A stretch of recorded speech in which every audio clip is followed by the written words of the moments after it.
Hello बच्चों, मेरा नाम Krishna. Welcome to our YouTube channel boring basics. आज की क्लास में बच्चों हम नंबर सिस्टम का एक्सरसाइज नंबर 1.2 पढ़ने वाले हैं। तो एक्सरसाइज 1.2 का फर्स्ट क्वेश्चन क्या है, देखिए। State whether the following are true और फॉल्स, जस्टिफाई योर आंसर्स। हमें कुछ स्टेटमेंट्स दे रखे हैं और हमें बताना है कि वो ट्रू है या फॉल्स है। ट्रू है तो क्यों ट्रू है और फॉल्स है तो क्यों फॉल्स है। तो फर्स्ट स्टेटमेंट हमारा क्या है, every irrational numbers is a real numbers. तो सारे के सारे जो इरेशनल नंबर्स होते हैं क्या वो रियल नंबर्स हैं? तो बिल्कुल है। ये क्या हो जाएगा, स्टेटमेंट हमारा ट्रू हो जाएगा। ये स्टेटमेंट हमारा ट्रू हो जाएगा। अब ये क्यों ट्रू हुआ, देखिए, क्योंकि जो हमारा रियल नंबर्स होता है, रियल नंबर्स होते हैं जितने भी, तो रियल नंबर्स किसका सेट होता है? Real numbers are this set of, real number are this set of rational and irrational numbers. यानी कि जितने भी आपके रेशनल नंबर्स हैं और इरेशनल नंबर्स हैं, उन दोनों के सेट को ही हम क्या कहते हैं, रियल नंबर्स। तो स्टेटमेंट को दोबारा से देखिए, एवरी इरेशनल नंबर, इसका मतलब सारे इरेशनल नंबर्स क्या हमारे रियल नंबर्स होंगे? तो ट्रू होंगे। तो हम इसमें स्टेटमेंट क्या लिखेंगे, हम इसमें स्टेटमेंट लिखेंगे कि ट्रू। और ट्रू क्यों है? Because real numbers are the set which consist जो कि कंसिस्ट करते हैं क्या चीज, दोनों रेशनल एंड इरेशनल नंबर, यानी कि which consist rational and irrational numbers. Okay, यानी कि क्या लिखा है मैंने, because real numbers are the set which consist rational and irrational numbers, and that's why ये क्या होगा, हमारा ट्रू होगा। चलिए देखते हैं अगला क्वेश्चन क्या है। Are the square roots of all positive integers irrational? That means question का मतलब क्या हुआ कि क्या जितने भी स्क्वायर रूट्स होते हैं वो सब के सब इरेशनल होते हैं? इफ नॉट,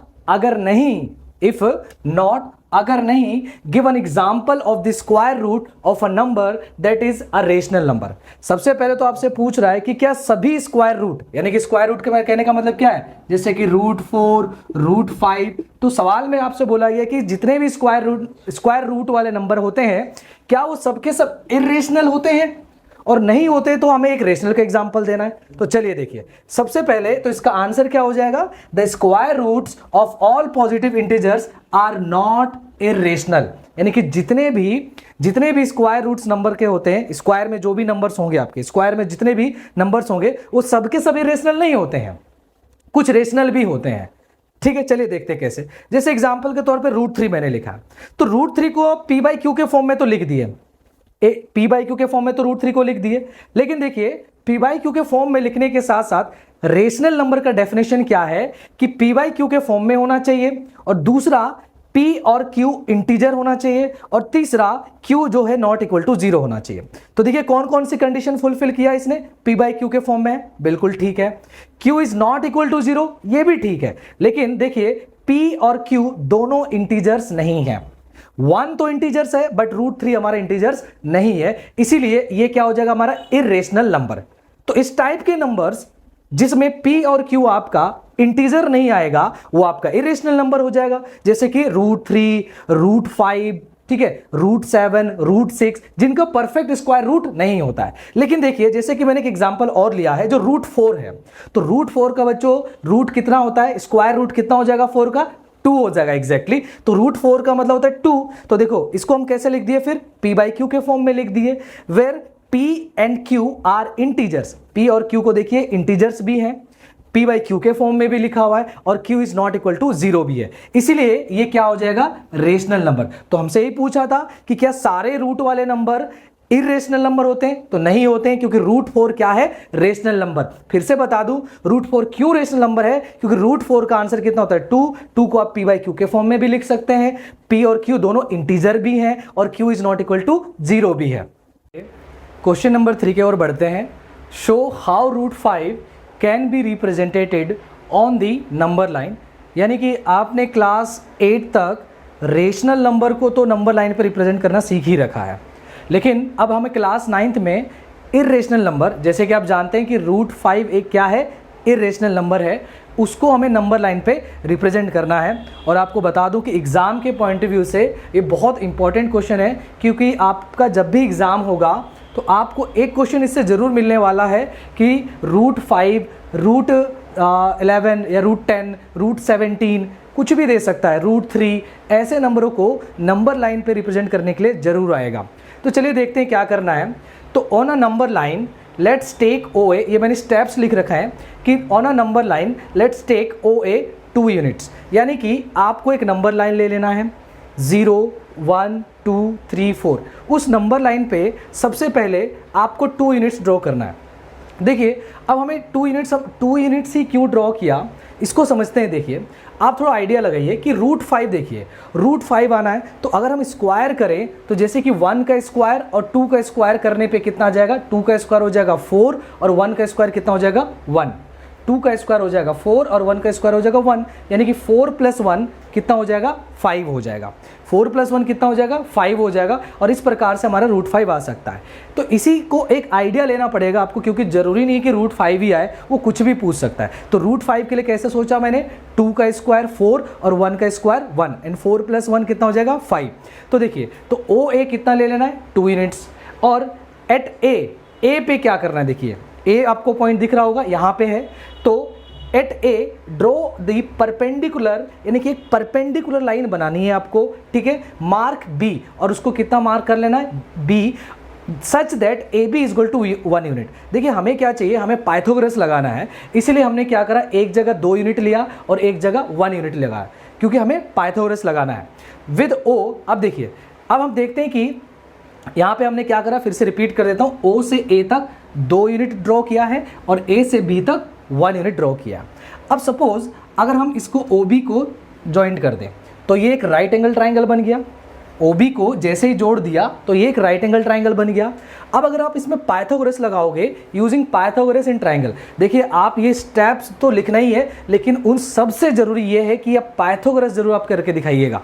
तो इन ट्राइंगल OB का square that is equal to, Pythagoras सभी को पता ही है, हाइपोटेन्यूज का square is equal to perpendicular का स्क्वायर प्लस बेस का स्क्वायर। तो यहाँ पे हाइपोटेन्यूज क्या है OB, परपेंडिकुलर क्या है AB, और बेस क्या है तुम्हारा OA।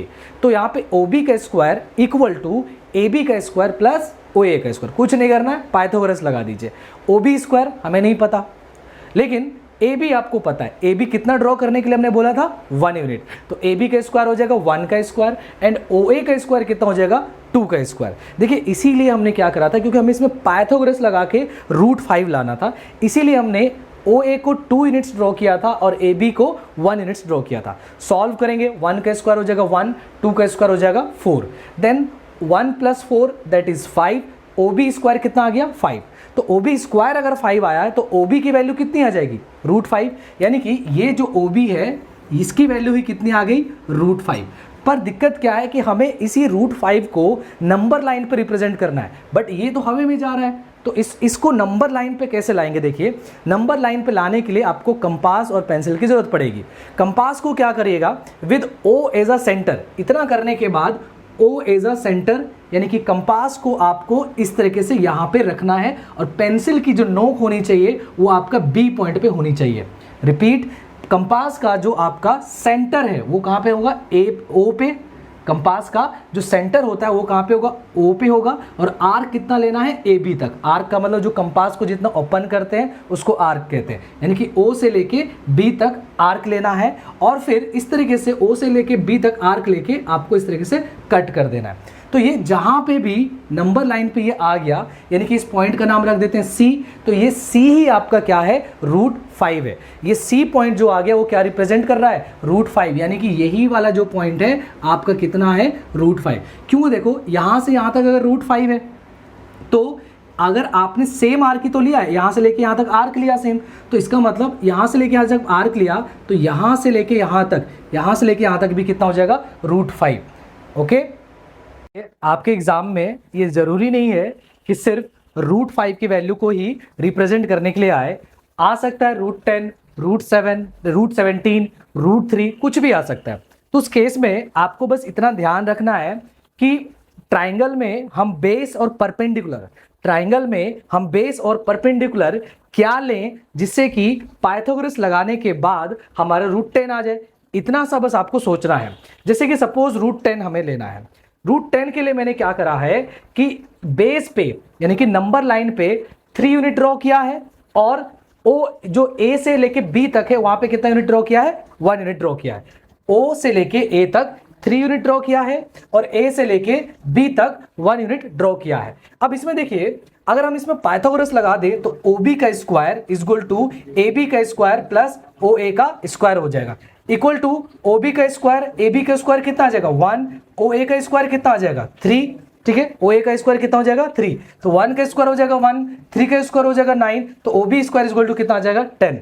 तो OB का जो रूट आ जाएगा हमारा कितना आ जाएगा √10, यानी कि OB का जो वैल्यू आ गया वो कितना आ गया √10, यानी कि अब O से लेके B तक की ही वैल्यू कितनी हो गई तुम्हारी √10। अब उसको रिप्रेजेंट कैसे करना है ये तो आपको आ ही गया है। क्या करना है, कंपास का सेंटर O पे रखना है और आर्क कितना लेना है B पे लेना है और आर्क B से लेके आपको एक कट करना है। नंबर लाइन पे जहां पे भी कट करेगा उसकी वैल्यू C लिख दीजिए, यानी कि उसको पॉइंट नाम C रख दीजिए। वही C आपका रिप्रेजेंट करेगा कितना √10।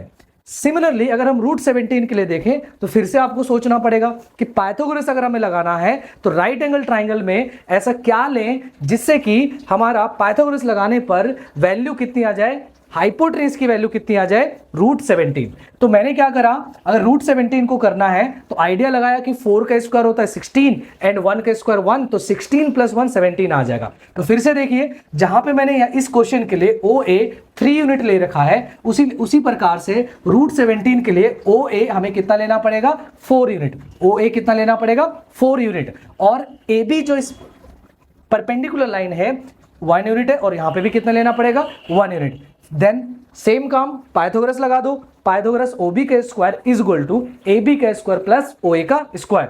तो आपका AB का स्क्वायर हो गया 1 का स्क्वायर, 4 का स्क्वायर, फिर OB को इस तरीके से सोल्व करेंगे तो देखिए 1 का स्क्वायर हो जाएगा 1, 4 का स्क्वायर हो जाएगा 16, तो OB की वैल्यू कितनी आ गई √17। तो जो OB होगा आपका इस केस में कितना आ जाएगा √17। फिर से सेम काम करना है, सेंटर आपको O पे रखना है, आर्क आपको B तक लेना है। जो OB आपका इस क्वेश्चन के लिए √17 को रिप्रेजेंट करेगा।